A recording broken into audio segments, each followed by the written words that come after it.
retired couple in Lake Oswego wants help, and this is after a water main break close by ruined their home.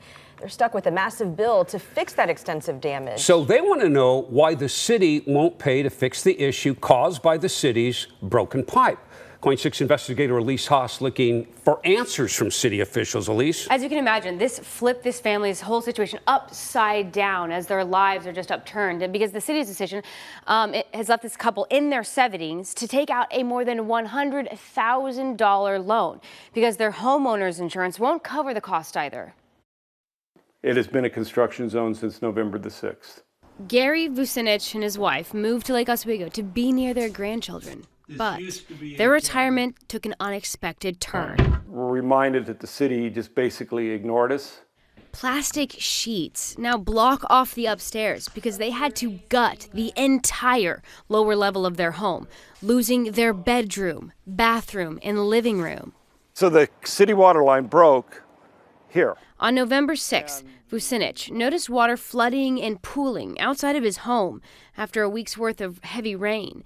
As he was trying to figure out why, he then discovered water spewing out of the city's storm drain and from the pavement. And I said, no, you need to come in. You need to see what's going on. Vucinich says a water main break started at approximately 9 a.m. Calls to the city went out at 9:13 a.m. No answer. They called again at 9:17 a.m. A city document I obtained reveals Lake Oswego registered the work order at 9:30 a.m. That work order shows a crew responded to the call at 10 a.m. and began throttling or turning down the water at approximately 10:20. The water main was permanently patched 3 hours later. But by 11 a.m., Vucinich says the damage was already done. It's unbelievable. The city that's supposed to protect you and provide you with these services has really failed.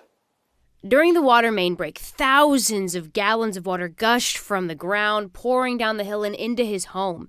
The restoration company reports using hazmat suits due to the level of contamination, saying this is the definition of sudden and catastrophic. I'd like the city to honor our claim and to pay us to rehabilitate and redo our downstairs, the damage that they did. Take responsibility for it and fix it. Lake Oswego denied that request, as seen in this damage claim.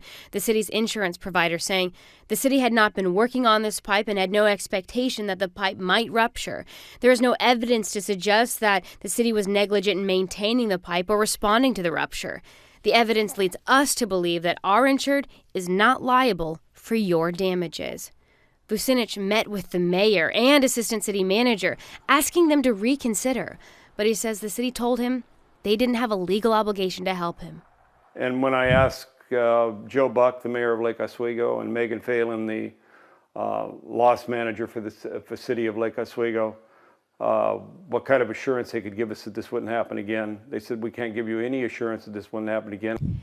We reached out 3 different times over the course of a month to the city's public affairs coordinator, asking to talk to leaders about the water main break.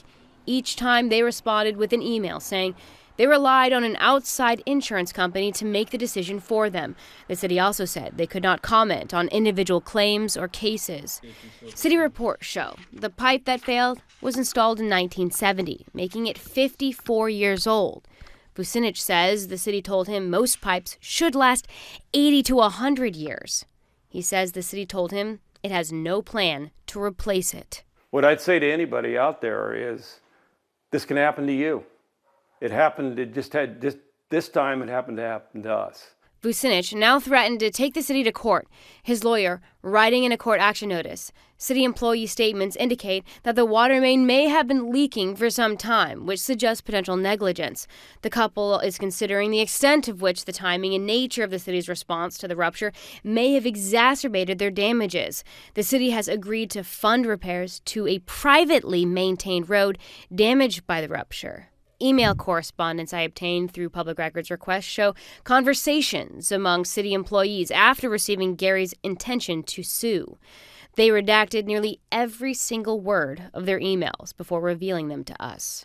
The city has a moral responsibility to us and to anyone else that is damaged by infrastructure that's falling apart. The bureaucratic indifference, Vucinic says, has been horrible, financially turning their lives upside down. And again, the city would not go on camera to talk to us about why they're refusing to fund the repairs to their home. How about, before we get into all the legal stuff, what the insurance, doing the right thing? How much money are they out so far? So right now the repairs are estimated to be more than $100,000. So they're taking out a $150,000 loan in their retirement. Okay. Now, I recall something like this similar happened here in Portland a while back. It did. So it was about 3 years ago in North Portland, a water main burst. And what happened was 3 homes were severely damaged in that. And at the time, the people came forward and were asking, what the city could do. And originally the city of Portland ended up denying that claim. But Mayor Ted Wheeler later came out and said, hey, though we don't have a legal obligation to fix this, we do have a moral obligation to. So the city of Portland did in fact make those families whole. But as far as, Gary and his wife go, Lake Oswego at this point have left them high and dry. Okay, you're going to continue to follow this. Absolutely. All right, Elise, thank you. Thank you.